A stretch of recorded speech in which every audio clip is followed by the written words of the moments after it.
Dear students, good morning to all of you. Hard problems in physics इस series का हम आज third lesson लेके आ रहे हैं।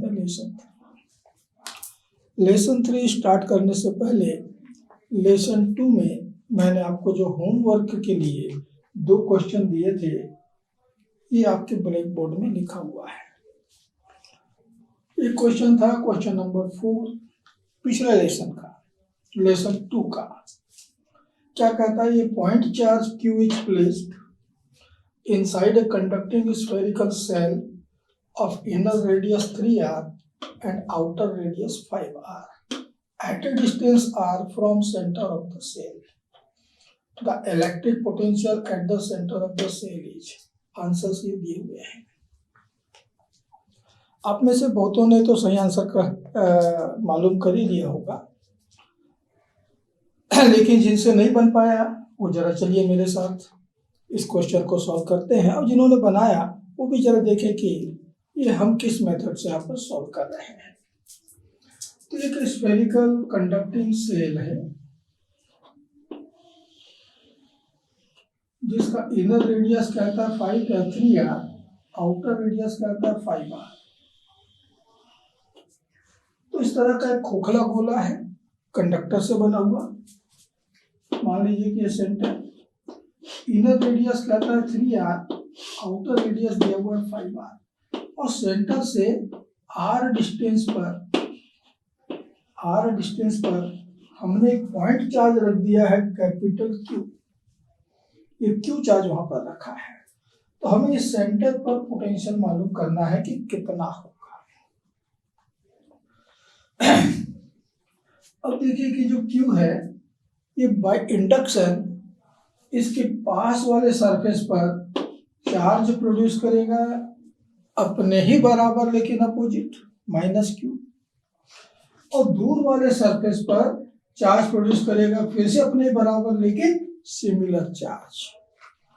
पास वाले सरफेस पर अपोजिट और दूर वाले सरफेस पर alike charge of the same amount produce होता है या इंड्यूस होता है।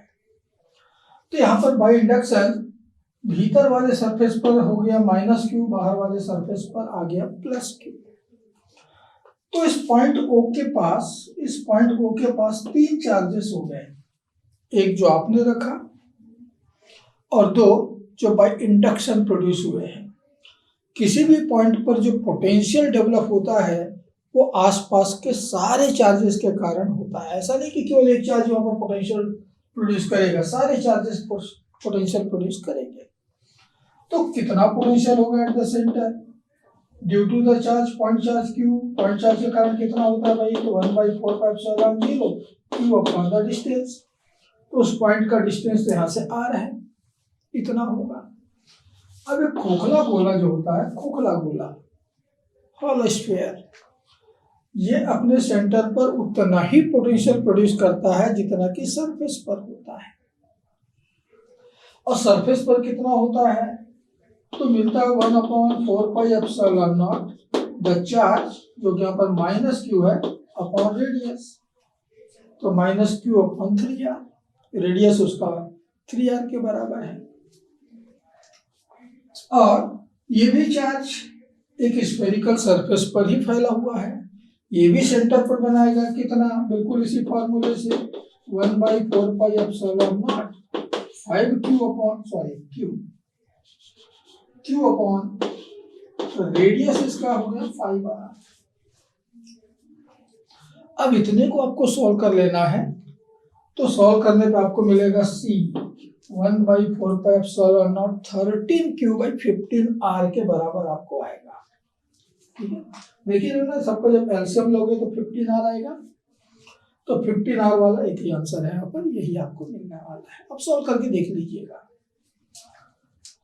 तो चलिए अगले क्वेश्चन में आते हैं हम, question number 5 of the lesson 2।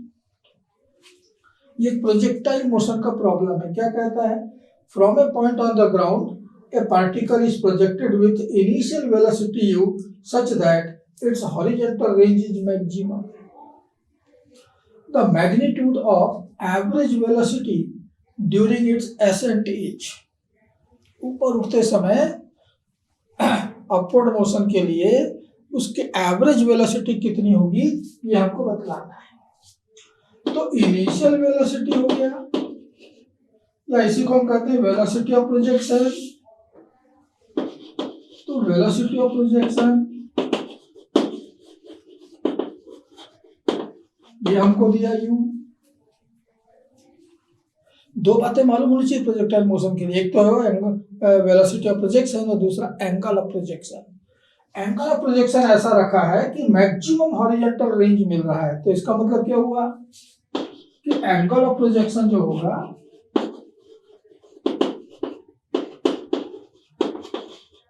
Theta must be equal to 45 degree, तभी तो मैक्सिमम रेंज आएगा। अब इसकी वेलोसिटी का किसी भी टाइम पर एसेंट मोशन में ये पार्टिकल जो है यूं प्रोजेक्ट हुआ, यूं चला, यूं गिरा, तो हमको यहां तक के मोशन के लिए एवरेज वेलोसिटी निकालनी है। तो यहां तक पहुंचने में कितना टाइम ले रहा है? पूरे मोशन का टाइम यदि t है तो यहां तक आने में t/2 टाइम लेगा, t/2। और किसी भी टाइम पर इसके पास जो भी वेलोसिटी उसके दो कंपोनेंट मिलेंगे, एक vx और दूसरा vy।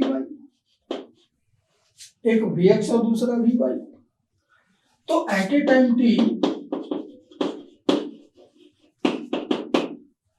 The vx will be equal to, आपको मालूम है कि horizontal component of the velocity remains constant throughout the motion, ये तो पूरा कांस्टेंट ही बना रहता है। तो vx क्या होगा जो शुरू में था, हमने u वेलोसिटी के साथ प्रोजेक्ट किया है थीटा एंगल पर, तो इधर मिलेगा एक कंपोनेंट u cos थीटा, इधर मिलेगा u sin थीटा, और इधर मिलेगा एक्सेलरेशन t डाउनवर्ड। तो हॉरिजॉन्टल डायरेक्शन में कोई एक्सेलरेशन नहीं है, इसलिए ये वेलोसिटी कांस्टेंट बना रहता है। ठीक है, तो vx बराबर u cos थीटा, और vy कितना होगा? तो vy होगा t टाइम के बाद वेलोसिटी, तो initial velocity u sin theta minus gt, v equal to u plus at, ये फॉर्मूला लगा रहे हैं। तो v की जगह vy, u की जगह u sin theta initial velocity, और a की जगह हो गया माइनस g, अपोजिट एक्सेलरेशन है, रिटार्डेशन है, माइनस g इंटू टी। अब हमको एवरेज निकालना है, तो x डायरेक्शन का एवरेज वेलोसिटी, तो एवरेज हम किस तरह से कैलकुलेट करते हैं? Integration of vx with respect to t, time limit 0 से t/2 के बीच, अपॉन dt बिटवीन द 0 से t/2।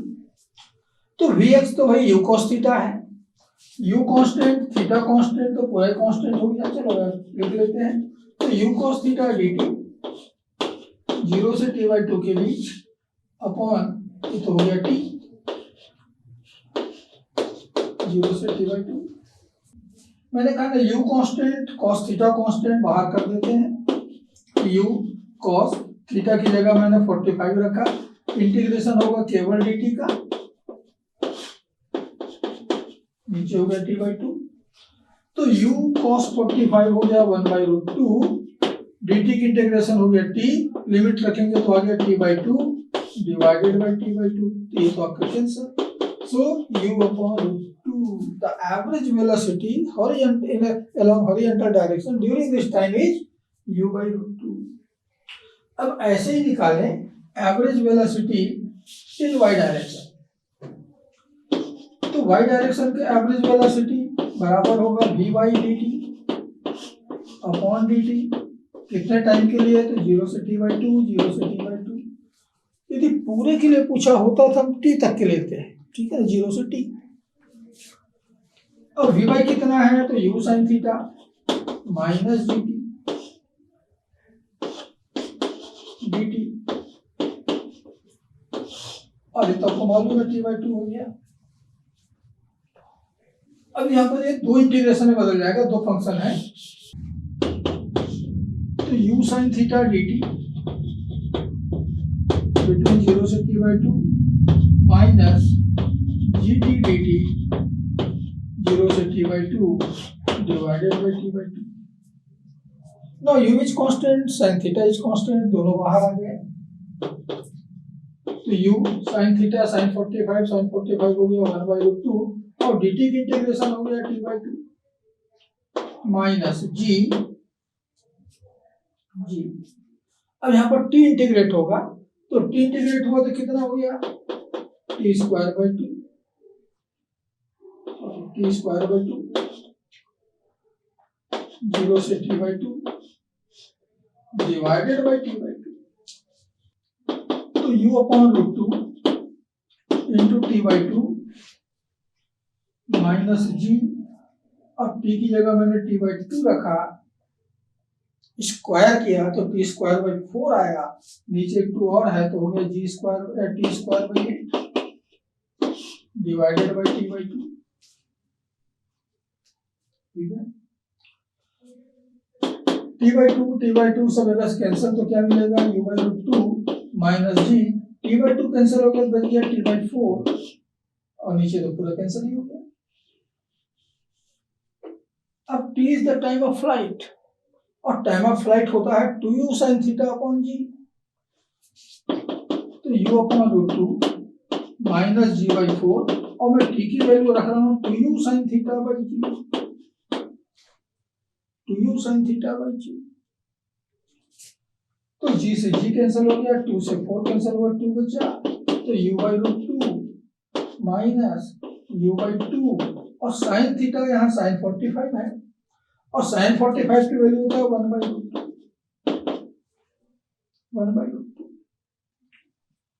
तो 2√2 एलसीएम आ गया तो 2u minus u, so it is u/2√2। तो y डायरेक्शन का एवरेज वेलोसिटी इतना मिला u/2√2। तो एवरेज वेलोसिटी का स्क्वायर बराबर होगा x कंपोनेंट का स्क्वायर प्लस y कंपोनेंट का स्क्वायर। अब vx x डायरेक्शन का एवरेज वेलोसिटी हमने निकाला था u/2,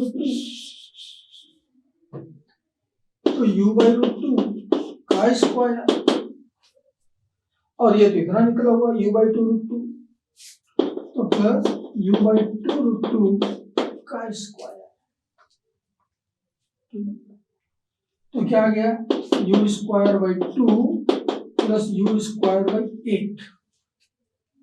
ठीक, 8 आ गया एलसीएम, 8 आ गया एलसीएम, 2 से डिवाइड किया 4 बार किया और ऊपर मल्टीप्लाई किया 4u² plus u² means 5u² and that's why the average हो गया 5u²/8। जो रूट निकल सकता है रूट निकाल देते हैं, तो √5 और u² का रूट हो गया u, 8 में से 4 का निकल आएगा 2 और भीतर बच गया √2, तो √5u/2√2 सॉरी हाँ √5u/2√2 answer B will be the correct answer. तो बच्चों जब भी एवरेज वेलोसिटी आप कैलकुलेट कर रहे हैं तो इस फॉर्मूले को याद रखो, v dt upon integration of v dt upon dt। आप इसको इंटीग्रेट करके वेलोसिटी का एवरेज वेलोसिटी टाइम के साथ साथ कैलकुलेट कर सकते हैं। तो ये थे आपके 2 क्वेश्चन जो पिछले लेसन के बचे हुए थे, आपके लिए बनाने के लिए मैंने छोड़ा हुआ था, इस तरह से बनेंगे। तो अब लेसन 3 के क्वेश्चंस में हम आते हैं। Figure shows U2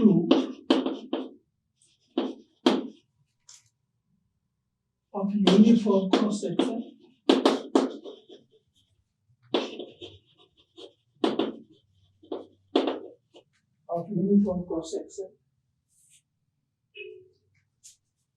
cross-sectional area A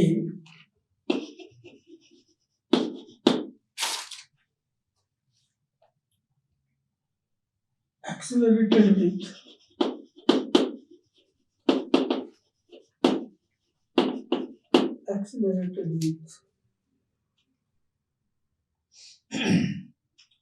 acceleration A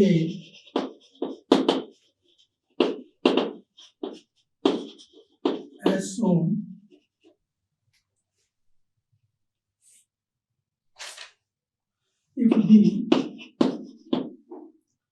is the separation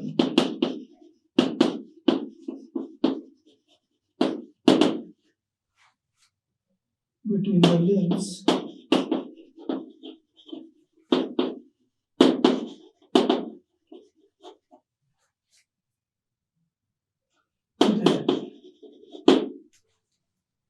the difference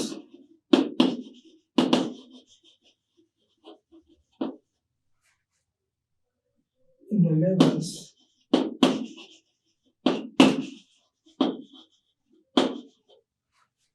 of the liquid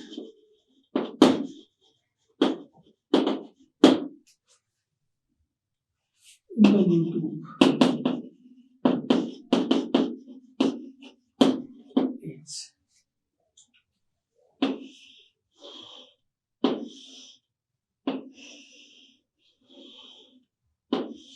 ऐसा U-tube है, इसमें कोई लिक्विड भरा हुआ है। वैसे तो दोनों साइड में सेम हाइट तक लिक्विड भरा जाएगा, लेकिन जब हमने इसको एक्सेलरेशन दिया तो दोनों साइड्स की लिक्विड कॉलम में थोड़ा सा डिफरेंस आ गया। कहता है यहाँ पर H1 तक और यहाँ पर H2 तक मिल रहा है, तो हमको इन दोनों में डिफरेंस बताना है कितना होगा। तो AD/G, G/AD, ADG और AD+G, इतना। सेकंड क्वेश्चन कहता है particle is thrown over a triangle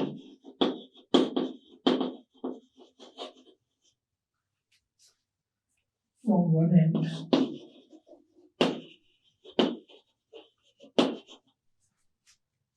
of the horizontal base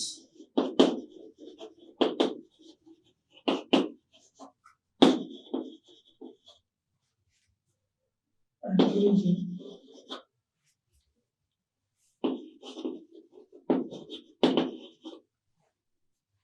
the vertex falls on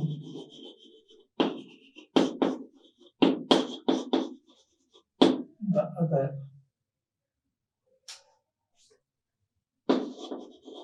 end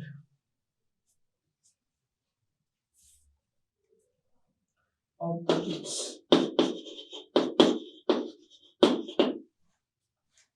If alpha and beta are the base angle,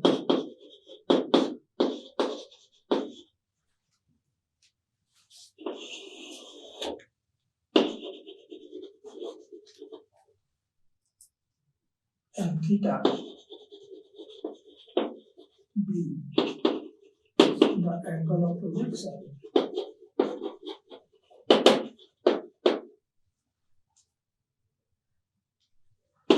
then value of tan theta is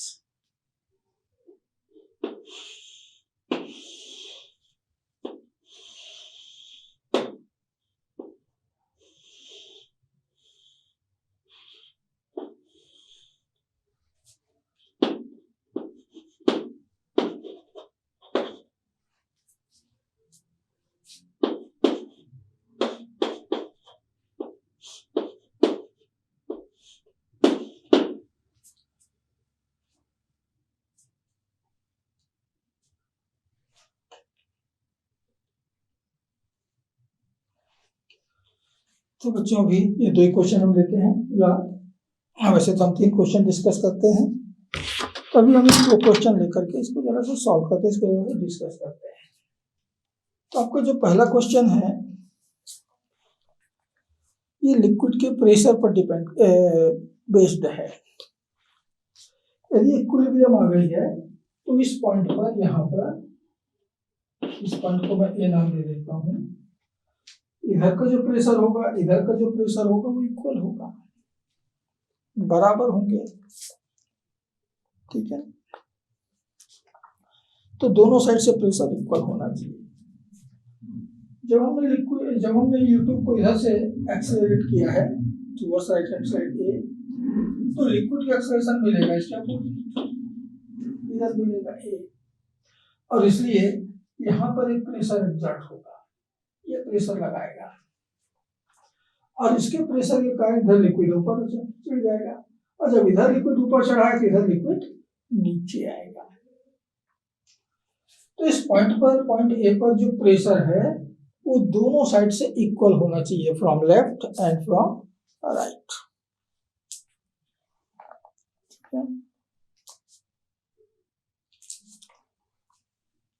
तो देखिए यहाँ पर कितना कितना, यदि equilibrium में है तो इधर से जो फोर्स लगेगा इधर से जो फोर्स लगेगा बराबर आना चाहिए। तो यहाँ पर मान लीजिए कि प्रेशर इसने एग्जर्ट किया P1, इसने मान लो प्रेशर एग्जर्ट किया P2, इसने मान लीजिए फोर्स अप्लाई किया F, तो पॉइंट ए पर नेट फोर्स 0 होना चाहिए। तो in equilibrium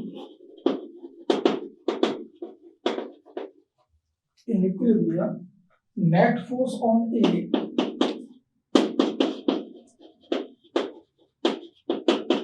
must be equal to 0, ये ठीक 0 के बराबर होना चाहिए। तो इधर से प्रेशर फोर्स मिल रहा है P1A, इसको मैंने पॉजिटिव ले लिया, ये ढकेल रहा है, इधर वाला जो ढकेल रहा है इनको हम ले लेते हैं नेगेटिव।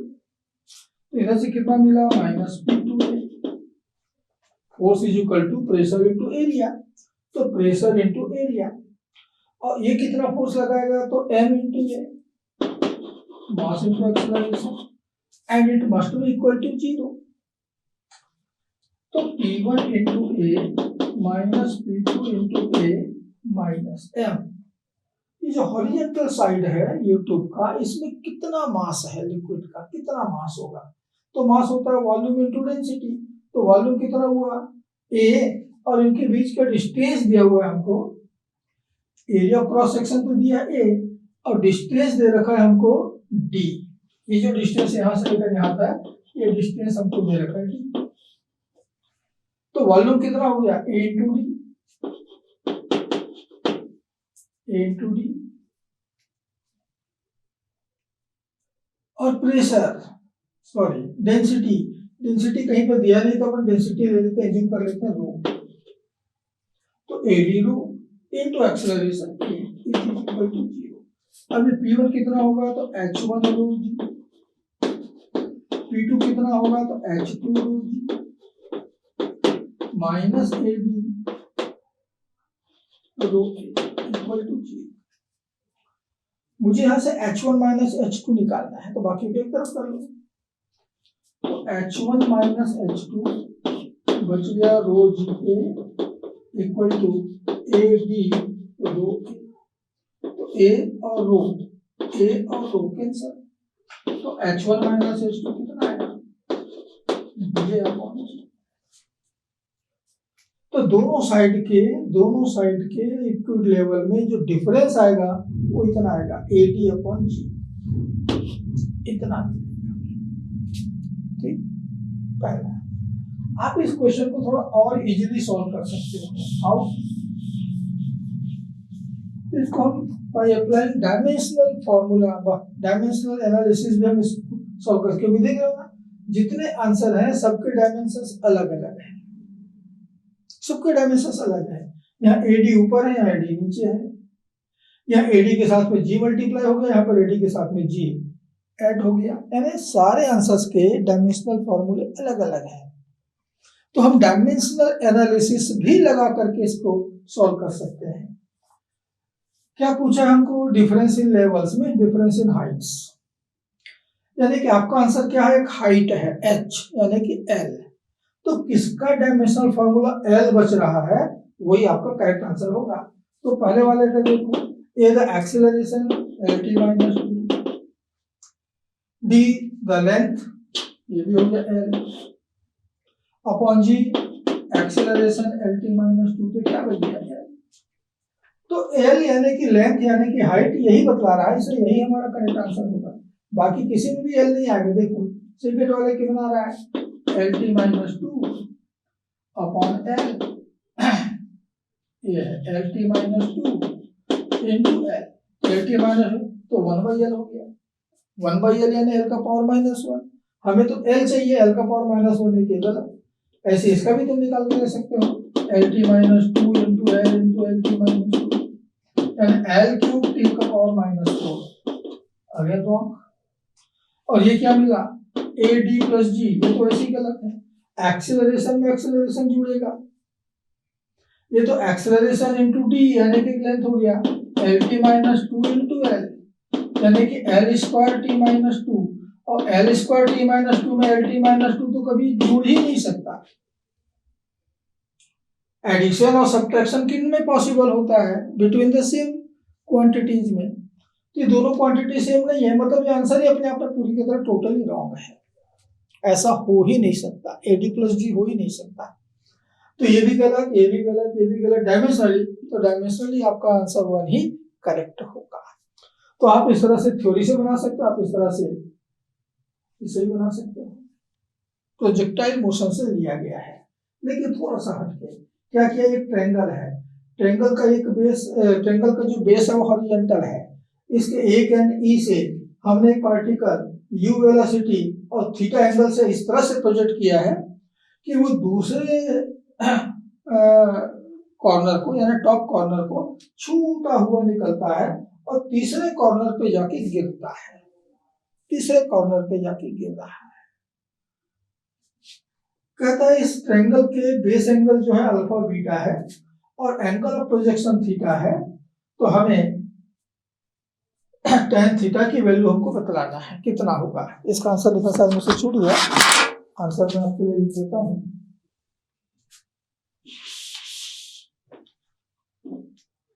तो पहला आंसर दिया है tan अल्फा प्लस बीटा, दूसरा दिया है tan alpha plus tan beta, third दिया है cot अल्फा प्लस बीटा, और नेक्स्ट में दिया है cot alpha plus cot beta. इसमें से कौन करेक्ट होगा ये निकालना है। तो चलिए मान लेते हैं कि इस बी के कोऑर्डिनेट एक्स वाई है, बी के जो कोऑर्डिनेट्स हैं वो एक्स और वाई हैं। इसका मतलब हुआ कि यहां से भी मैं परपेंडिकुलर डालूं तो इसका लेंथ वाई और इसका बेस हो गया एक्स, जबकि पूरा रेंज होता है आर, आर, ठीक है। तो यहां से आपको tan अल्फा निकल आएगा, tan अल्फा निकला y अपॉन एक्स, यहां से आपको tan बीटा मिल जाएगा y upon R minus X, y upon R minus X. तो दोनों को जरा जोड़ के देखिए, tan alpha plus tan beta is equal to y upon X plus y upon R minus X. So x R minus X LCM आ गया, तो y into R minus X plus Y X, थोड़ा solve करो तो Y R minus Y X plus Y X upon X R minus X, ये तो हो गया cancel. So it is yr upon xr minus x, right? इतना मिलता है। अब देखिए इक्वेशन ऑफ ट्रेजेक्टरी हम लोगों ने पढ़ा है, y is equal to x tan theta minus gx square upon 2u square, sorry cos square theta.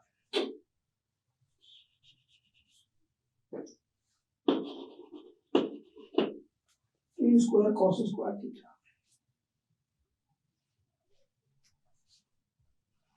ठीक है। यहां से हम u तो हमने गायब कर किया, तो u को हम गायब करते हैं। चलिए तो आपको मालूम है कि r रेंज ये मिलता है u square 2 sin theta cos theta by g, इतना मिलता है। तो यहां से मैं u स्क्वायर की वैल्यू निकाल लेता हूं, u square is equal to R G upon 2 sin theta cos theta रख देते हैं, तो y is equal to x tan theta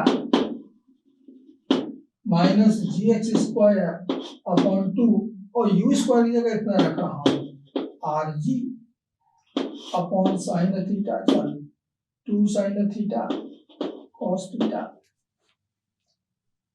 ये यू स्क्वायर की value into cos square theta into cos square theta. तो क्या मिला बच्चों, x tan थीटा माइनस एक कॉस थीटा हो गया कैंसिल, 2 और 2 कैंसिल, साइन थीटा पहुंच गया ऊपर, तो G X square sine theta upon R G cos theta, G भी कैंसिल कर सकते हैं, कर देते हैं, तो साइन थीटा का अपॉन कॉस थीटा तो हो गया tan थीटा, तो X tan theta minus X square tan theta by R, X tan theta को कॉमन लिया तो 1 माइनस एक एक्स बचा एक आर बचा। तो इक्वेशन ऑफ ट्रेजेक्टरी का एक फॉर्म ये भी है कि y is equal to X tan theta 1 minus इतना, तो यहां से मैं tan थीटा की वैल्यू निकालता हूं, यहां से मैं tan थीटा की वैल्यू निकालता हूं, तो tan theta is equal to X इधर आ जाएगा तो y अपॉन एक्स, और ये पूरा का पूरा भी नीचे आएगा 1 माइनस एक्स बाई आर, तो क्या मिला y upon X R minus X, और नीचे एक्स आएगा आर आएगा ऊपर आ जाएगा इतना। और फिर कंपेयर करके देखो तो tan alpha plus tan beta की जो वैल्यू थी tan थीटा की वैल्यू भी उतना ही आ रहा है, and that's why the value of tan theta is equal to tan alpha plus tan beta. तो कौन सा आंसर करेक्ट हो गया, कि tan थीटा की जो वैल्यू है वो tan alpha plus tan beta के बराबर होना चाहिए। ओके, तो ये था आपका सेकंड क्वेश्चन। तो चलिए इस लेसन का थर्ड क्वेश्चन हम ले रहे हैं। A system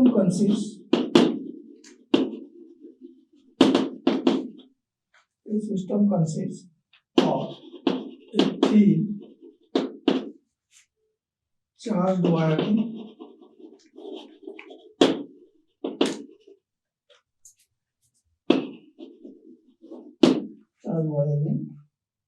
of radius r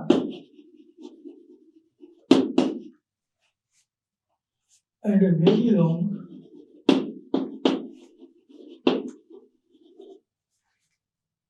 uniformly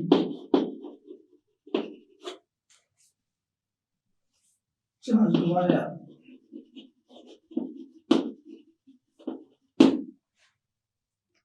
oriented along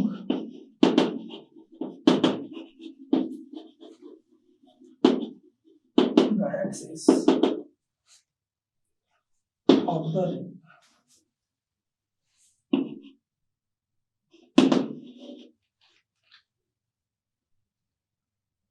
with one of its ends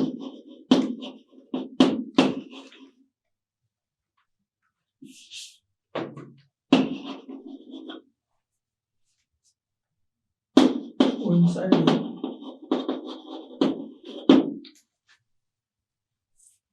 with the center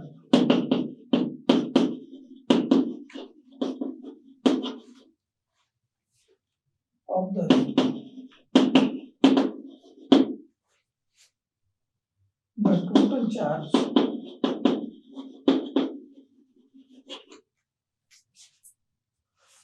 on the ring is Q, and the linear density of charge on the straight line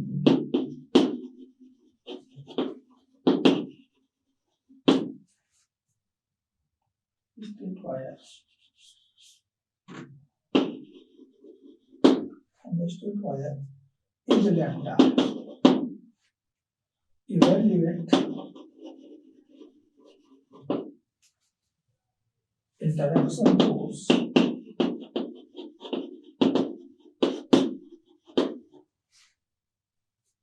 between the ring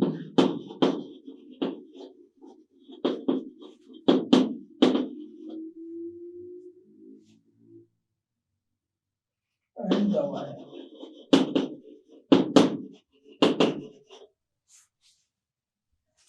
answer कहता है lambda Q upon 4 pi epsilon 0 r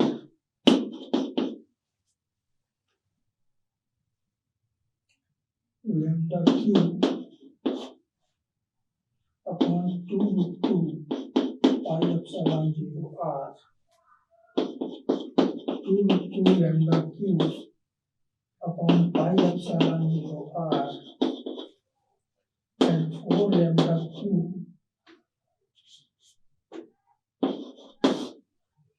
upon pi epsilon 0 r.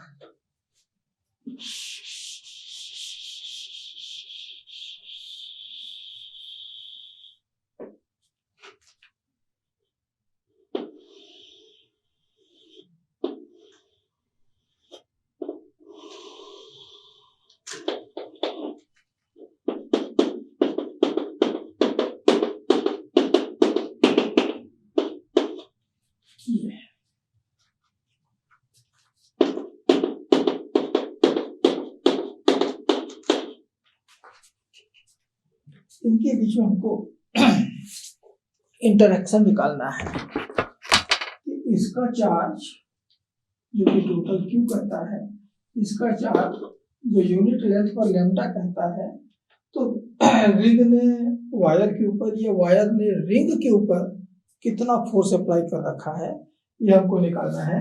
Answer हमको दे रखा है, इसमें से कोई एक आएगा, इसमें से कोई एक आएगा। तो देखो बच्चों, हम इसका एक डायमीटर लेते हैं, एक डायमीटर लिया, इस एंड पर एक छोटा सा पोर्शन लिया डी क्यू, उतना ही बड़ा इधर भी लिया डी क्यू, और यहाँ पर भी एक छोटा सा पोर्शन लेते हैं, कहाँ पर, वाई डिस्टेंस पर, डी वाई लेंथ का, वाई डिस्टेंस पर डी वाई लेंथ का।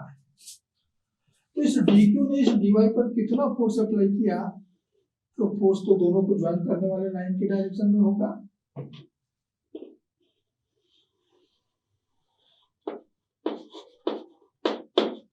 तो मान लीजिए कि इसने D F dash force apply किया है, तो ये डी क्यू भी इस तरफ से फोर्स अप्लाई करेगा, उतना ही करेगा डी एफ डैश।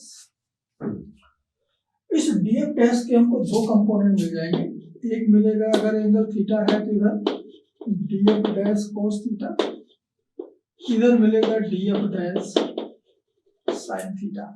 इस डी एफ डैश का भी एक कंपोनेंट इधर मिल गया D F dash cos theta, इधर मिलेगा D F dash sine theta.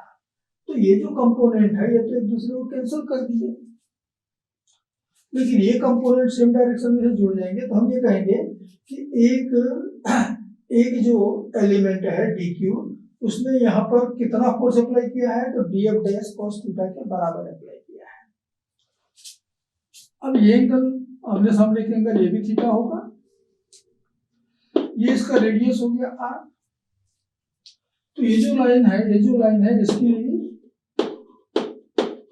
Length हो गया root R square plus Y square, यानी डी क्यू और इस लैम्डा, इस छोटा सा चार्ज के बीच का जो डिस्टेंस हुआ वो हो जाएगा root R square plus Y square.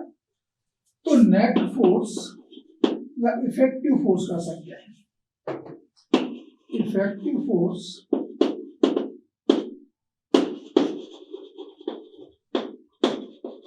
Bye each element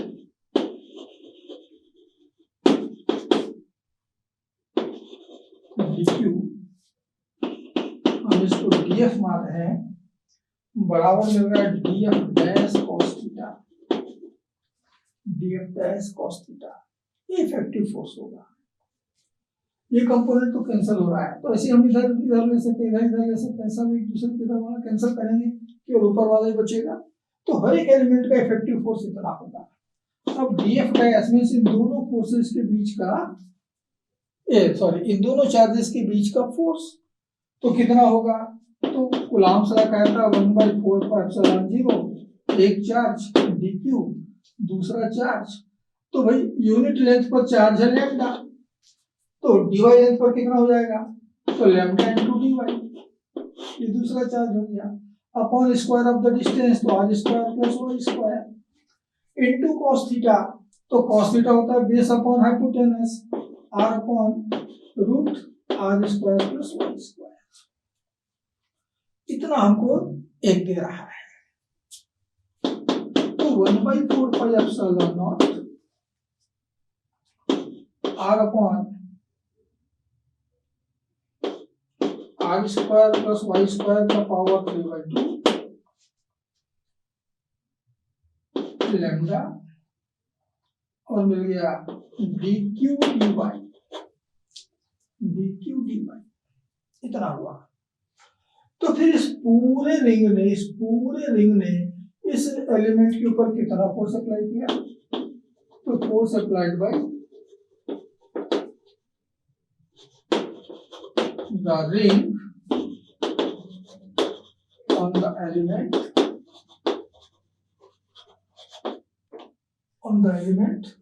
lambda dy, on the element lambda dy is df is equal to the integration, और वो भी पूरे रिंग के लिए close integration of 1/4 pi epsilon naught r lambda upon r square plus y square का power 3/2 dq dy। याद रखना कभी हम केवल dq को इंटीग्रेट कर रहे हैं, अब इसी पे फोर्स निकाल रहे हैं, ठीक है, उसी एक एलिमेंट पे फोर्स निकाल रहे हैं, यानी कभी dy हमारे लिए कांस्टेंट है, लैम्डा कांस्टेंट है, इंटीग्रेट करेंगे हम केवल dq को, तो dq को इंटीग्रेट करोगे तो क्या मिलेगा? तो 1/4 pi epsilon naught r lambda upon r square plus y square का पावर 3/2 dy, और dq को इंटीग्रेट किया तो आ गया पूरा चार्ज Q। तो ये लग मिला इस छोटे से एलिमेंट ने जो इस रिंग के ऊपर फोर्स अप्लाई किया, भाई दोनों एक दूसरे पे बराबर फोर्स, रिंग ने उस पर अप्लाई किया या इसने रिंग के ऊपर अप्लाई किया, बात एक ही है। तो इस छोटे से एलिमेंट ने जिसका कि चार्ज कितना है लैम्डा इनटू dy, उसने रिंग के ऊपर इतना फोर्स अप्लाई कर रखा है, तो फिर इस पूरे स्ट्रेट वायर ने कितना किया होगा? आप इसको इंटीग्रेट करना पड़ेगा, and therefore interaction between the ring and wire F is equal to, अब इसको आप इंटीग्रेट करोगे फ्रॉम 0 टू इंफिनिटी, ये एंड 0 पे है, वो एंड इंफिनिटी पे है, of 1/4 pi epsilon naught r Q को मैं इधर ले रहा हूं, QR lambda upon dy, QR lambda upon r square plus y square का पावर 3/2,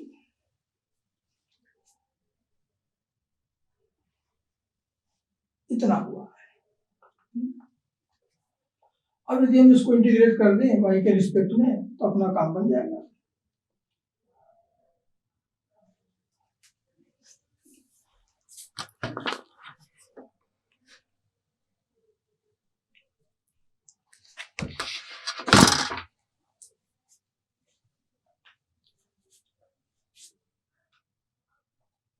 यहाँ पर एक मिस्टेक हो गया, cos theta base upon hypotenuse, r नहीं ये y होता है, ये y होता है, ये y,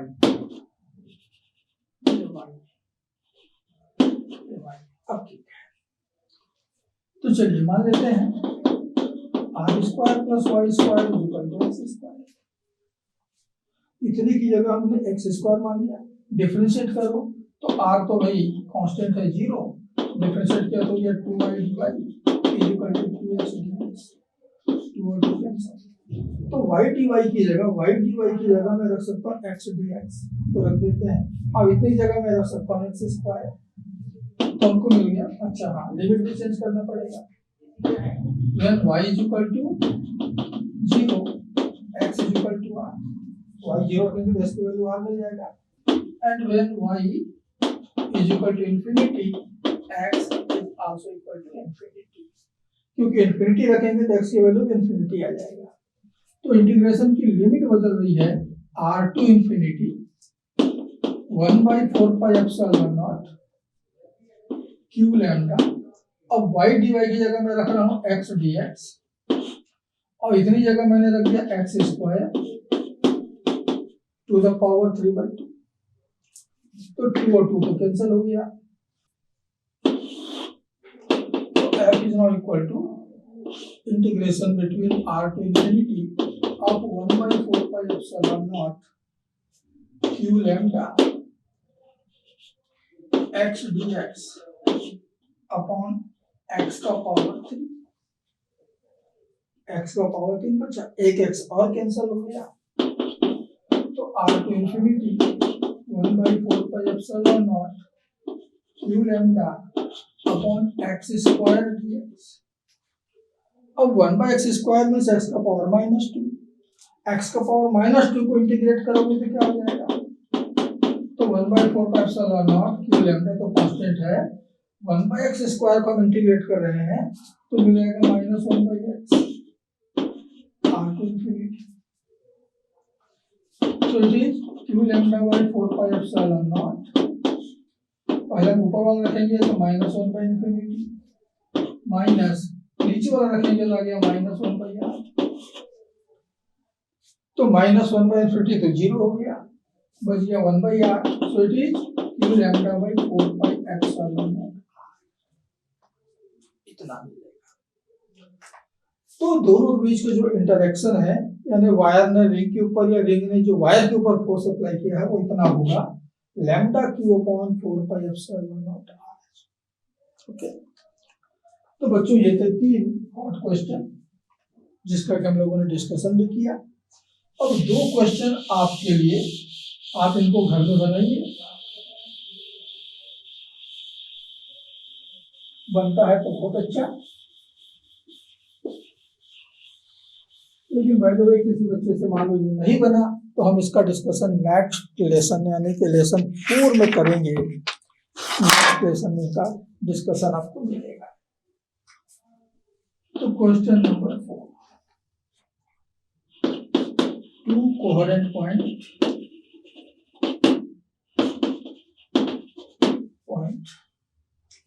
sources S1 and S2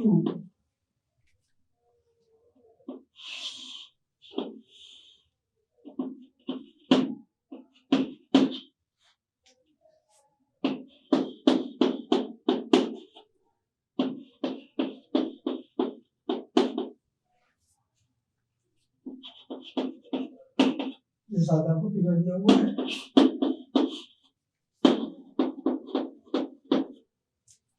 तो do coherent point sources S1 and S2 emit light of wavelength lambda. The separation between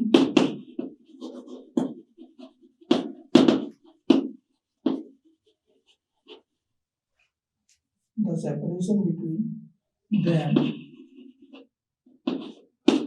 is 2 lambda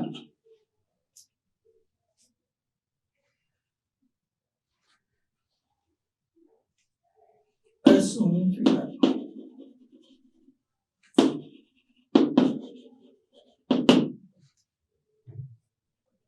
The first bright fringe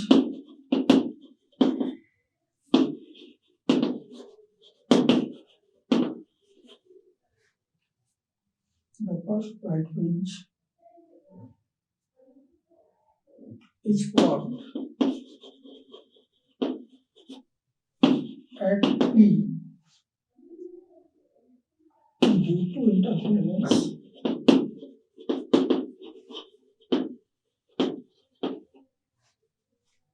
on a screen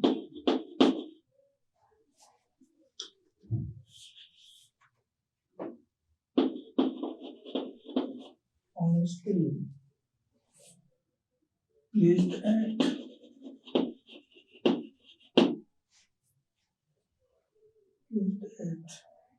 the distance D,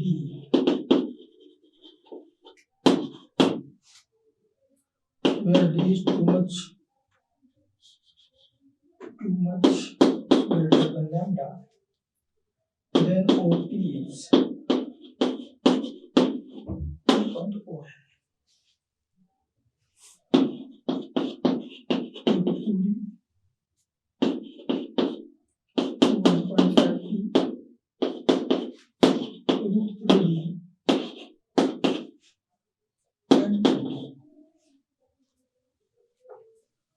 question 5 है, एक circuit दिया गया है,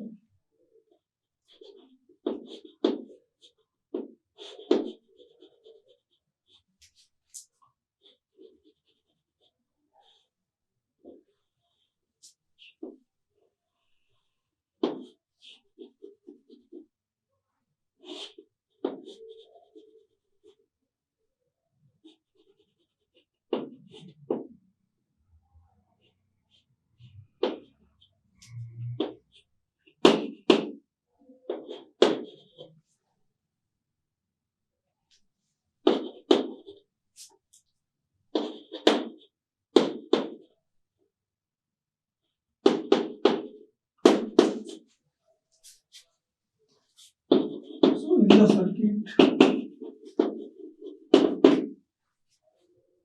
the equivalent resistance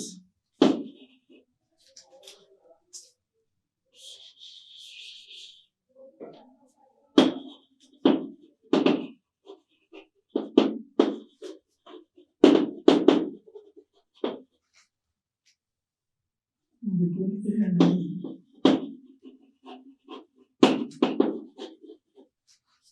is if A has negative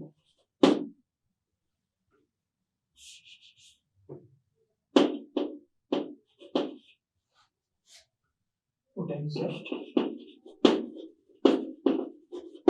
and B has positive potential.